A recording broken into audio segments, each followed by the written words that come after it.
Hi everyone, ഇന്ന് നമ്മൾ discuss ചെയ്യുന്നത് CST 466 ഡേറ്റ മൈനിങ്ങിലെ 1.3 data warehouse architecture, data warehousing to data mining എന്നുള്ള ടോപ്പിക്കാണ് ഡിസ്കസ് ചെയ്യുന്നത്. സോ അപ്പോൾ ഡേറ്റ വെയർഹൗസ് ആർക്കിടെക്ചറിലെ ഒരു ബേസിക് ഡയഗ്രാം ആണ് ഇത്. ഓക്കെ, ഇത് തന്നെ നിങ്ങൾക്ക് പഠിക്കണമെന്നില്ല, ഇതൊരു ബേസിക് ഡയഗ്രാം ആണ്. സോ നമുക്ക് കുറച്ച് ഡേറ്റ സോഴ്സുകളുണ്ട്, പിന്നെ അത് നമ്മൾ വെയർഹൗസിലായിട്ട് കുറച്ച് ഓപ്പറേഷൻസ് ചെയ്യും. അതിനുശേഷമാണ് നമുക്ക് യൂസറിന് ഓപ്പറേഷൻസിനായിട്ട് കൊടുക്കുന്നത്. സോ ഡേറ്റ സോഴ്സുകൾ ഒരു ഓപ്പറേഷണൽ സിസ്റ്റത്തിൽ നിന്നാവാം, അല്ലെങ്കിൽ ഫ്ലാറ്റ് ഫയൽസിൽ നിന്നാവാം. ഇതിൽ നിന്നെല്ലാം എടുക്കുന്ന ഡേറ്റ വെയർ ഹൗസിൽ meta data, summary data, raw data എന്നിങ്ങനെ ക്ലാസിഫൈ ചെയ്ത് വെക്കാം.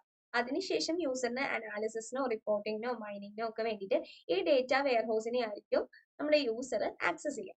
ഓക്കെ, അപ്പം ഡേറ്റ വെയർ ഹൗസിൽ ഒരു സ്റ്റേജിങ് ഏരിയ അല്ലെങ്കിൽ ഒരു ഡേറ്റ മാർട്ടും കൂടി ആഡ് ചെയ്യും. സ്റ്റേജിങ് ഏരിയ എന്ന് പറഞ്ഞാൽ ഈ ഒരു പർട്ടിക്കുലർ പോർഷൻ ഇവിടെ ആഡ് ചെയ്തിട്ടുണ്ട്. മീൻസ് അതിനു മുമ്പ് നമ്മളൊരു സ്റ്റേജിലോട്ട് ആക്കി എടുത്ത് വെക്കാം ഈ പല രീതിയിലുള്ള ഡേറ്റ. അതിനുശേഷം വെയർ ഹൗസിലോട്ട് കൊടുക്കും. വെയർ ഹൗസിന് ഡേറ്റ മാർട്ടുകളായിട്ട് ക്ലാസിഫൈ ചെയ്യും. ഡേറ്റ മാർട്ട് എന്ന് പറഞ്ഞാൽ it is a subset of data warehouse forced on particular എന്ത് ടൈപ്പിനാണ് വേണ്ടതെന്നുള്ളത്. Data mark can improve the efficiency, reduce cost എന്ന് പറഞ്ഞാൽ ഇപ്പോൾ ഇവിടെ പർച്ചേസിങ്, സെയിൽസ്, ഇൻവെന്ററി. അപ്പൊ നമുക്ക് യൂസറിന് ഏത് മാർട്ടിൽ നിന്നാണ് എടുക്കേണ്ടത് എന്നുള്ളൊരു ഐഡിയ കിട്ടും.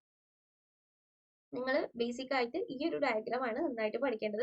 നമ്മൾ ഫസ്റ്റ് പഠിച്ച ഡയഗ്രാം തന്നെയാണ്. അതൊന്ന് മീൻസ് ടോപ്പ് ടു ബോട്ടം ആയിട്ട് വരച്ചേക്കുന്നുണ്ട്. 3 ടയർ ഡയഗ്രാം കഴിഞ്ഞ പ്രാവശ്യം എക്സാമിന് ചോദിച്ചിട്ടുണ്ട്. സോ 3 ടയർ ഡയഗ്രത്തിൽ ഫസ്റ്റ് ഡേറ്റ, പിന്നെ ഒരു bottom tier, middle tier, top tier, ഇങ്ങനെ 1 2 3 4 4 ലെയർ ആയിട്ടാണ് വരുന്നത്. അതിൽ നമുക്ക് 3 ടയേഴ്സ് ആണുള്ളത്, ബോട്ടം, മിഡിൽ ആൻഡ് ടോപ്പ്. അപ്പോൾ ഫസ്റ്റ് നമ്മൾ ഇവിടെ നിന്ന് തന്നെ നോക്കാം. ഡേറ്റ പല രീതിയിലുണ്ട്. ഓപ്പറേഷണൽ ഡേറ്റ ഉണ്ട്, എക്സ്റ്റേണൽ ഡേറ്റ ഉണ്ട്. ഈ എക്സ്ട്രാക്ട് ചെയ്ത ഡേറ്റ എന്ത് ചെയ്യും? ക്ലീൻ, ട്രാൻസ്ഫോം, ലോഡ്, റിഫ്രഷ് ഇതൊക്കെ ചെയ്തിട്ട് ബോട്ടം ടയർ ആയിട്ടുള്ള ഡേറ്റ വെയർഹൗസ് സെർവർ, ഇതൊരു സെർവറാണ്. അപ്പൊ അതിൽ ഡേറ്റ മാർട്ടുകളായിട്ട് വെക്കും. ഡേറ്റ വെയർഹൗസ്, മെറ്റ റെപ്പോസിറ്ററി, അങ്ങനെ പല രീതിയിൽ ക്ലാസിഫൈ. ഇനി മിഡിൽ ടയർ എന്ന് പറഞ്ഞാൽ ഒലാപ്പ് സെർവേഴ്സ് ആണ്, ഒലാപ്പ് ഓപ്പറേഷൻസ് ചെയ്യും. അതിനുശേഷം ഫ്രണ്ട് എൻഡ് ടൂൾസ് യൂസ് ചെയ്തിട്ട് ഡേറ്റ മൈനിങ്ങിൽ എങ്ങനെയാണ് നമുക്ക് ഡിസ്പ്ലേ ചെയ്യേണ്ടത്, അല്ലെങ്കിൽ എങ്ങനെയായിരിക്കണം ഡേറ്റനെ യൂസ് ചെയ്യേണ്ടതെന്ന് കാണാൻ വേണ്ടിയിട്ടാണ്. സോ ബോട്ടം ടയറിൽ ഡേറ്റ വെയർഹൗസ് സെർവേഴ്സ് ആണ്. അത് RDB, relational database management use ചെയ്തിട്ടാണ്. അതിൻ്റെ അകത്ത് ഡേറ്റ മാർട്ടുകളും മെറ്റ ഡേറ്റ റെപ്പോസിറ്ററിയും ഉണ്ട്. ഇനി ഓപ്പറേഷണൽ ഡേറ്റാബേസ് ഡേറ്റ എവിടെ നിന്ന് എടുക്കുന്നത്? ഓപ്പറേഷണൽ ഡേറ്റാബേസിൽ അല്ലെങ്കിൽ എക്സ്റ്റേണൽ സോഴ്സിൽ. അതിനുശേഷം പല ഓപ്പറേഷൻസ് ചെയ്തിട്ടാണ് നമുക്ക് ബോട്ടം ടയറിലോട്ട് എടുക്കുന്നത്. ഈ മിഡിൽ ടയറിൽ നമുക്ക് ചെയ്യുന്നത് ഒലാപ്പ് ഓപ്പറേഷൻസ് ആണ്. ഒലാപ്പ് ഓപ്പറേഷൻസ് പല രീതിയിലുണ്ട്. Relational OLAP model, that is extended relational DBMS operations. പിന്നെ മൾട്ടി ഡയമെൻഷണൽ ഒലാപ്പ് ഓപ്പറേഷൻസ്, അത് മൾട്ടി ഡയമെൻഷണൽ ഓപ്പറേഷൻസിനാണ് യൂസ് ചെയ്യുന്നത്.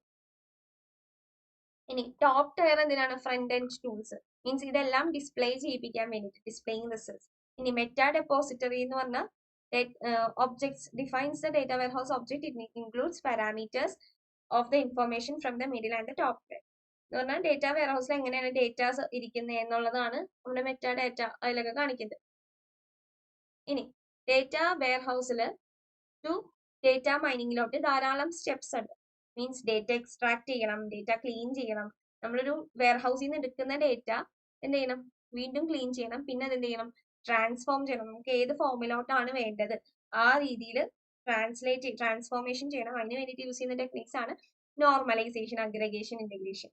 അതിനുശേഷം നമ്മൾ ഒരു ഡേറ്റ മൈനിങ് എൻവയോൺമെന്റിലോട്ട് ഇതൊന്ന് ലോഡ് ചെയ്യണം. ഇനി ഡേറ്റ മൈനിങ് ടെക്നിക്സ് യൂസ് ചെയ്യാം. ക്ലസ്റ്ററിങ്, ക്ലാസിഫിക്കേഷൻ, അസോസിയേഷൻ, റിഗ്രഷൻ, ഇതൊക്കെ യൂസ് ചെയ്തിട്ട് നമുക്ക് ഈ മോഡൽ വെച്ചിട്ട് ഇവാലുവേറ്റ് ചെയ്യാൻ പറ്റും. അതിനുശേഷം ഇതൊരു വാലിഡ് ആണെങ്കിൽ നമ്മൾ എന്ത് ചെയ്യുക? ഡിസിഷൻ മേക്കിങ്ങിനൊക്കെ വേണ്ടിയിട്ട് യൂസ് ചെയ്യാം. ഓക്കെ, ഇനി four the key characteristics of data warehouse എന്തൊക്കെയാണ്?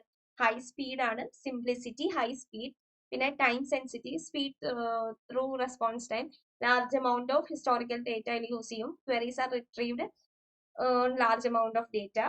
അതുപോലെ തന്നെ both predefined and home queries are common, and data load involves multiple resources and transformation. So ഇതിൽ ഏറ്റവും ഇമ്പോർട്ടന്റ് ആയിട്ട് പഠിക്കേണ്ടത് ഈ ഒരു 3 ടയർ ഡേറ്റ വെയർഹൗസ് ആർക്കിടെക്ചർ ആണ്. അതുപോലെ തന്നെ ഡേറ്റ മാർക്ക് എന്താണെന്ന് പഠിക്കുക. 3 മാർക്കായിട്ട് ചോദിക്കാൻ പറ്റും. ഓക്കെ, സോ നെക്സ്റ്റ് ടോപ്പിക് ആണ് നമ്മുടെ 1.4. അത് നെക്സ്റ്റ് വീഡിയോയിലായിരിക്കും നമ്മൾ ഡിസ്കസ് ചെയ്യാൻ പോകുന്നത്. Thank you.